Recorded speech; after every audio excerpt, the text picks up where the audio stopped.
আসসালামু আলাইকুম, সবাই কেমন আছেন? আশা করি সবাই ভালো আছেন। আমার ঈদের ২ মাস আগে ২ টা পিসি নষ্ট হয়ে গিয়েছে।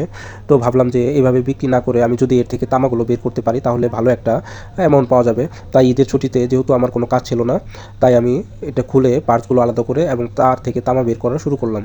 তারগুলো থেকে তামাগুলো আমাদের বের করতে ভালোই সময় লেগেছে। কারণ হলো তারগুলো অনেক সূক্ষ্ম এবং চিকন ছিল। যার কারণে এগুলো বের করতে ভালোই সময় লাগলো। তারপরেও আমার যেহেতু অফিস ছুটি কোনো কাজ ছিল না, তাই বসে এগুলোই করলাম। তো মোটামুটি আমাদের এগুলো করা প্রায় শেষের দিকে। কারণ হলো আমার এর সাথে আমার এক আঙ্কেল আমাকে বহুত সাহায্য করেছে। তার থেকে তামাগুলো বের করতে আমাদের প্রায় ১ দিন সময় লেগে যায়।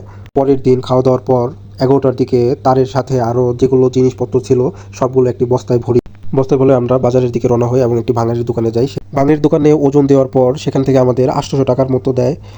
তামার দাম এসেছিল ৫০০ টাকার মতো, আর বাকিগুলোর দাম ৩০০ টাকার মতো এসেছিল। কিন্তু এর আগে আমি এটা যারা বাড়িতে এসে কিনে নেয় ওদের কাছে আমি দাম করেছিলাম। ওরা বলছিল ৩০০ টাকা দিবে। কিন্তু এখন তামা বের করার পরে আমি মোটামুটি ওইখান থেকে ৩০০ টাকা থেকে বেশি মানে ৫০০ টাকা বেশি পেলাম। তো আমারও ভালো হলো, কারণ হলো আমার তো আর কোনো কাজ ছিল না, অফিস যেহেতু বন্ধ, যেহেতু কাজ ছিল না, তো বাসায় বসে এটা করলাম।